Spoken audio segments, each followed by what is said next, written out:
रोज मुझे चाचा जी के कमरे में सुला देती।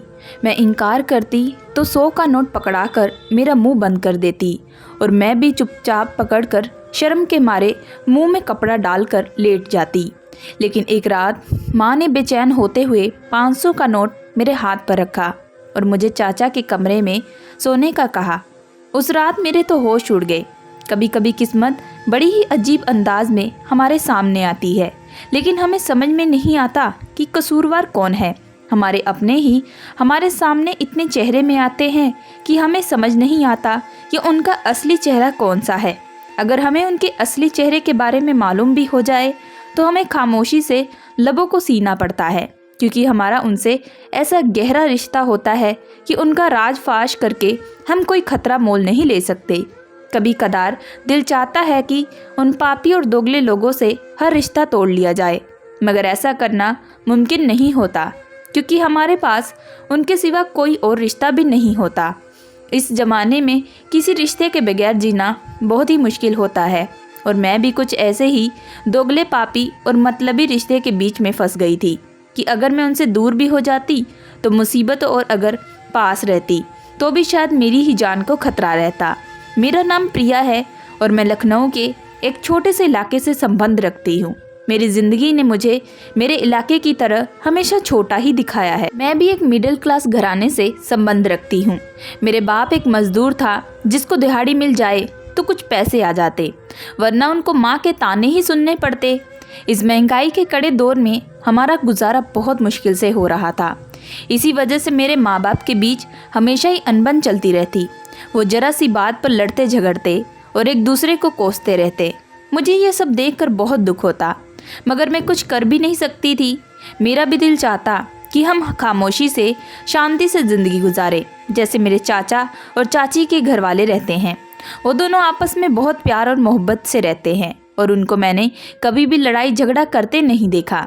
मैं जब भी उनके घर जाती तो मेरे चाचा ही नहीं बल्कि मेरी चाची भी मुझसे काफ़ी प्यार और मोहब्बत से पेश आती। अक्सर तो मुझे इस चीज़ का एहसास होता कि जैसे मेरी माँ से ज़्यादा मोहब्बत तो मुझ में मेरी चाची करती है। मेरी माँ मेरा बिल्कुल भी ख्याल नहीं रखती, बल्कि वो तो हर दूसरे दिन भागकर अपने मायके चली जाती है और जब भी वापस आती तो उसका रवैया पहले से भी बुरा होता। वो बजाय उसके इस बात का एहसास करती कि बाबा काम से थके आ रहे होते हैं तो उसकी सेवा करे।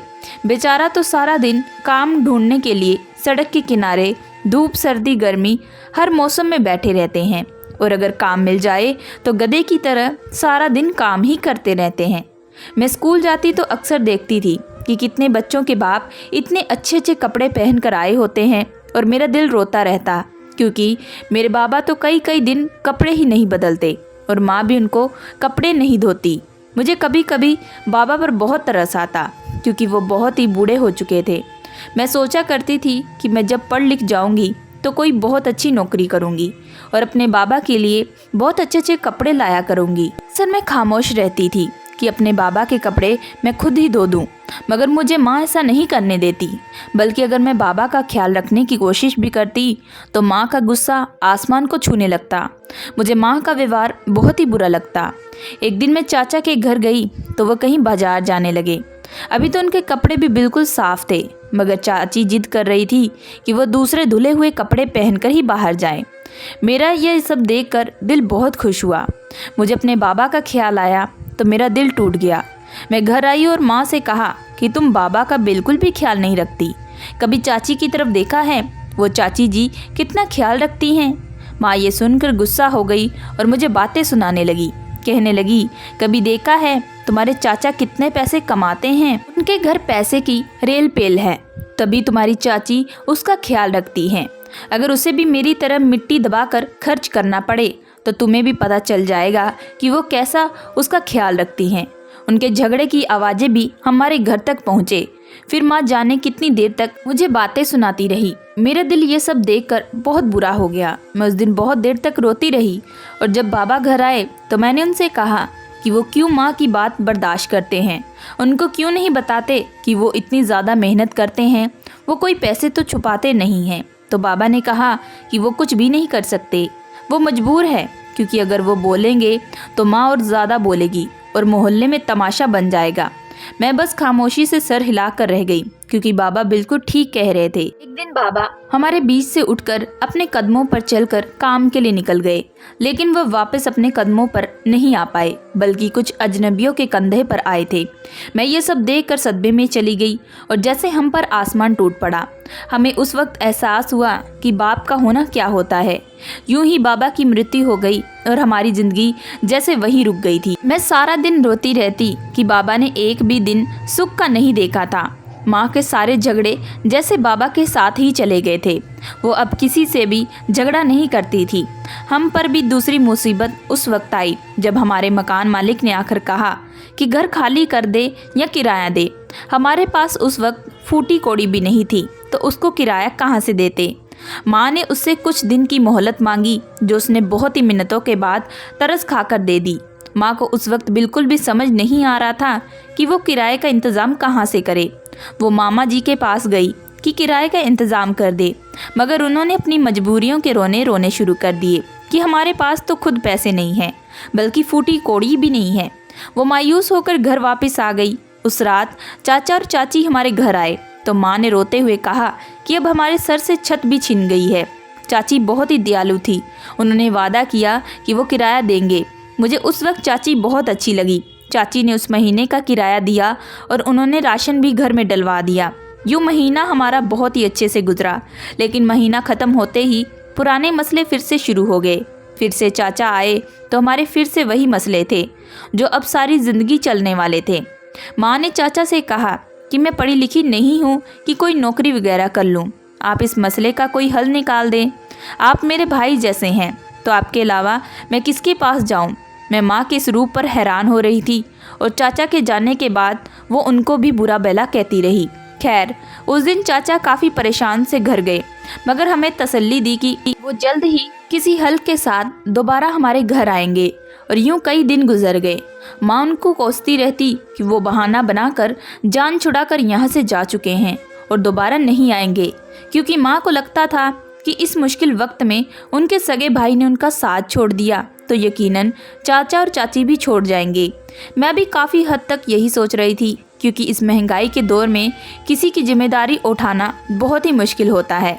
मैं भी मायूस हो चुकी थी और यूं ही कई दिन बीत गए। फिर चाचा और चाची आ गए। उनको अचानक यूं देखकर माँ को यकीन नहीं आया, जबकि मैं भी काफ़ी खुश थी।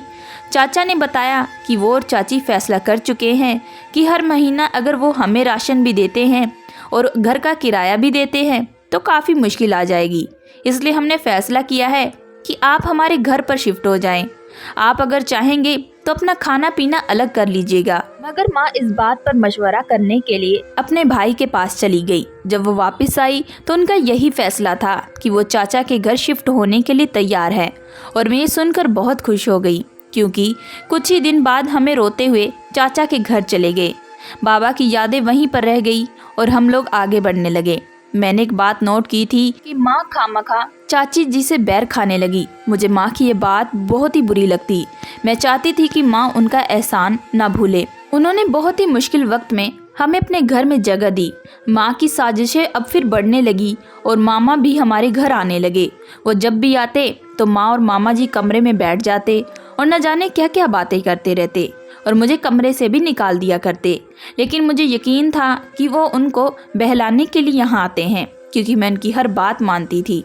चाचा और चाची हमारा बहुत ख्याल रखते थे और वह हर मुमकिन कोशिश करते हैं कि हमें किसी तरह की कोई मुश्किल ना उठानी पड़े, जबकि माँ अंदर ही अंदर उनकी जड़ें काटने की कोशिश कर रही थी। यह सब देखकर मेरा कभी कभी दिल चाहता कि मैं माँ को रोकूं कि उनके साथ इतनी दुश्मनी ना करो, मगर ऐसा नहीं कर पाई, क्योंकि कहीं चाचा को सच ना पता चल जाए और वो हमें घर से ही ना निकाल दे।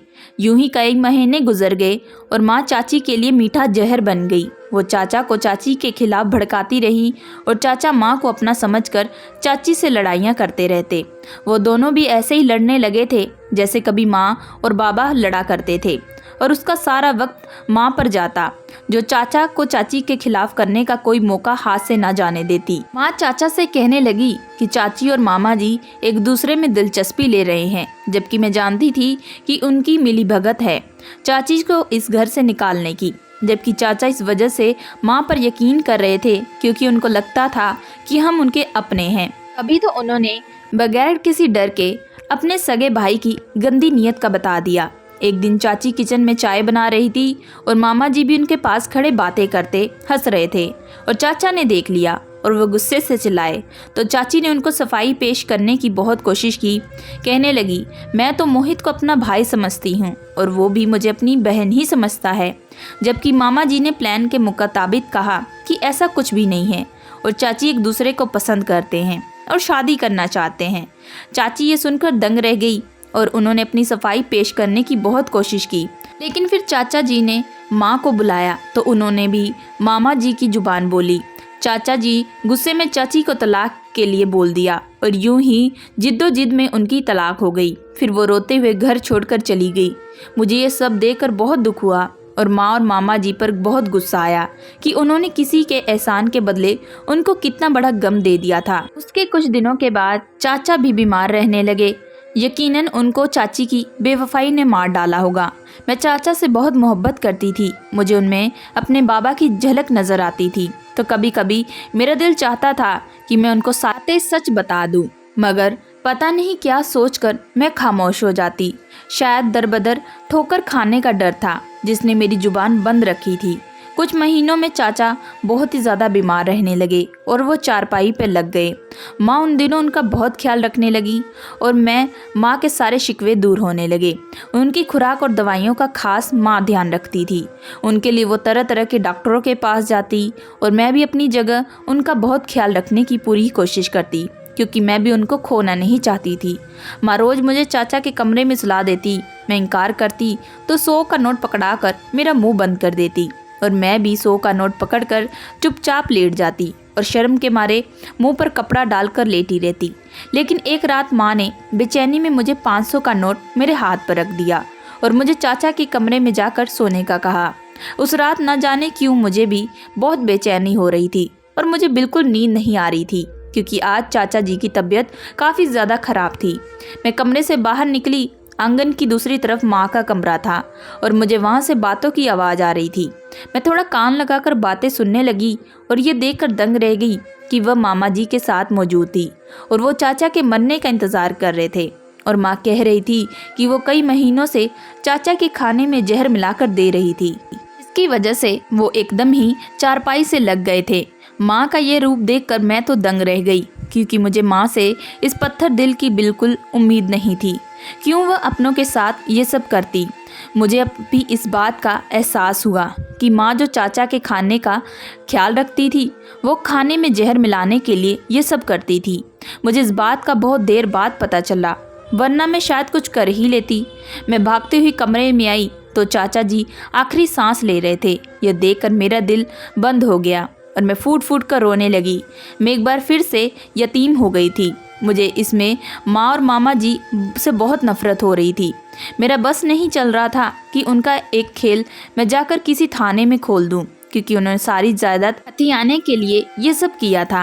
पहले चाचा का घर उजाड़ा, फिर उनको ही मार दिया। चाचा के स्वर्ग के कुछ दिन बाद ही माँ और मामा जी मिलकर घर के कागजात ढूंढने लगे, मगर उनको ना मिले और उनके पास जमा पूंजी भी ना होने के बराबर थी। उसे 2 दिन बाद चाची आई और उन्होंने बताया कि चाचा ने बहुत ही प्यार से ये घर उनके नाम कर दिया था और उन्होंने हमको तरस खाकर इस घर में रहने दिया, मगर अब हमें ये घर छोड़ना होगा। माँ तो ये सुनकर हैरान रह गई और मामा जी तो ये सुनते ही वहाँ से ऐसे गायब हो गए जैसे गधे के सिर से सींग। और माँ को अब समझ आ गई थी कि वो खुद अपने पाँव पर कुल्हाड़ी मार बैठी है। अपने लालच में उसने अपने सर से छत छीन ली। अब हम सड़क पर आ गए थे और न जाने इस दुनिया में अब क्या क्या कब तक सहना पड़ता। माँ के लालच की सज़ा मिल गई और अब वो एक वक्त की रोटी को भी तरसने लगी थी और फुटपाथों पर सोना हमारा मुकद्दर बन गया था। दोस्तों, मैं आशा करती हूँ कि आप लोगों को ये कहानी पसंद आई होगी। अगर आप लोगों को ये कहानी पसंद आई है सो प्लीज़ हमारे चैनल को लाइक एंड सब्सक्राइब जरूर करिएगा एंड बेल आइकन का बटन जरूर दबाइए।